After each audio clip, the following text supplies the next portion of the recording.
Bonjour à tous. Aujourd'hui, on va parler d'un sujet qui est un vrai casse-tête pour tout entrepreneur en France. La grande question, comment on fait pour bien se payer, pour maximiser son revenu perso sans mettre en péril la santé financière de sa boîte? C'est vraiment un équilibre super délicat, mais c'est la clé de tout. Ah, voilà la question, celle qui empêche de dormir. Comment on se paie correctement sans que les impôts ne viennent tout dévorer?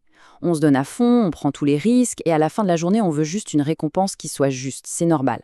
Alors, l'idée ici, c'est justement de donner les clés pour trouver des réponses vraiment concrètes à ce dilemme. Allez, on attaque. Le point de départ, le choix numéro 1, c'est la structure juridique. Sarel ou SAS? Faut voir ça un peu comme le choix de son personnage au début d'un jeu vidéo, hein. Chaque option a ses propres stats, ses avantages, ses inconvénients, et ce choix va vraiment déterminer toute la suite de la partie. Alors, regardons ça de plus près. Voilà le deal en gros. D'un côté, on a la SAURL. Les charges sociales tournent autour de 44%. C'est moins cher, oui, mais attention, la protection sociale est aussi plus légère. De l'autre côté, la SAS. Là, on grimpe à peu près à 82% de charges. Ça pique, c'est sûr, mais en contrepartie, on a une protection sociale complète, quasi équivalente à celle d'un salarié. C'est vraiment le premier grand arbitrage à faire. Et d'ailleurs, quand on regarde ce que font les autres, les chiffres sont sans appel. La SAS, c'est maintenant le choix de 65% des créateurs d'entreprises en France. C'est devenu la norme en quelque sorte. Pourquoi? Surtout pour sa souplesse. Et aussi pour un avantage majeur sur les dividendes, on va y venir juste après. Ça a clairement fait pencher la balance pour beaucoup de monde. Ok, une fois la structure choisie, on rentre dans le vif du sujet. Le cœur du système, c'est cet arbitrage, salaire ou dividende. Et attention, ce n'est pas un détail technique, hein, c'est une décision qui a des conséquences financières énormes. Bon, pour que tout ça soit bien clair, rien de tel qu'un exemple chiffré. Imaginons une boîte qui fait 100 000 euros de résultat. On va voir ensemble comment, à partir de ce même chiffre, ce qui atterrit vraiment dans la poche du dirigeant peut changer du tout au tout. Et voilà, le résultat est là, noir sur blanc. Si on prend une bonne stratégie, un mix intelligent entre salaire et dividendes, pour les mêmes 100 000 euros de résultats d'entreprise, le gérant de Sarel touche un peu moins de 42 000 euros. Le président de SAS, lui, il repart avec quasiment 52 000 euros. La différence est énorme. Et la raison principale, c'est que les dividendes dans SAS échappent aux lourdes cotisations sociales. Voilà, le chiffre à retenir, c'est celui-là, plus de 10 000 euros. 10 000 euros de différence nette dans la poche. Ce n'est pas rien, hein. C'est le prix de belles vacances, un apport pour un projet ou juste de l'air pour la trésorerie. L'impact du choix de la structure, là, il est juste indiscutable. Mais attendez, ce n'est pas tout. L'optimisation, ça ne s'arrête pas à ça. Il y a d'autres outils un peu plus avancés, des sortes de power-ups financiers si vous voulez, pour vraiment passer au niveau supérieur. Alors, l'un des outils les plus puissants, c'est la holding. Regardez ce schéma, c'est hyper simple à comprendre. La filiale, votre boîte opérationnelle, fait un bénéfice. Elle fait remonter 100 000 euros de dividendes à la société mère, la holding. Et là, c'est magique, la holding ne paye que 1,25% d'impôt dessus. C'est tout. Au lieu de se prendre la flat tax de 30% si on se versait l'argent directement, là, il reste plus de 98 000 euros disponibles, prêts à être réinvestis.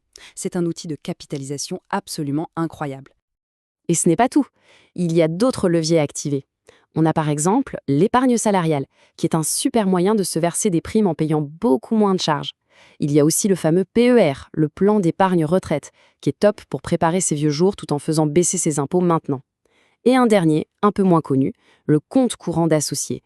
En gros, on prête de l'argent à sa boîte et elle nous rembourse avec des intérêts qui sont taxés à seulement 30%. C'est souvent bien plus malin qu'un complément de salaire. Bon, maintenant, passons à des choses peut-être plus terre-à-terre. Des astuces du quotidien qui, l'air de rien quand on les additionne, peuvent vraiment faire une grosse différence sur le revenu net final. C'est souvent là qu'on oublie d'aller chercher de l'argent. Et dans cette catégorie, il y en a un qui est roi. C'est le CESU, le chèque emploi service universel. C'est un truc que beaucoup de dirigeants ne connaissent pas ou pensent que ce n'est pas pour eux. Et pourtant, c'est d'une simplicité et d'une efficacité redoutables. Regardez-moi ce comparatif, c'est juste fou. Pour mettre 2 540 euros net dans la poche du dirigeant, avec un salaire classique en SAS, ça coûte à la boîte environ 4 600 euros. Maintenant, avec le CSU, pour que le dirigeant touche exactement la même somme, 2 540 euros, ça ne coûte à l'entreprise que 1 270 euros. Et le mieux, cet argent pour le dirigeant, il est totalement exonéré d'impôt sur le revenu.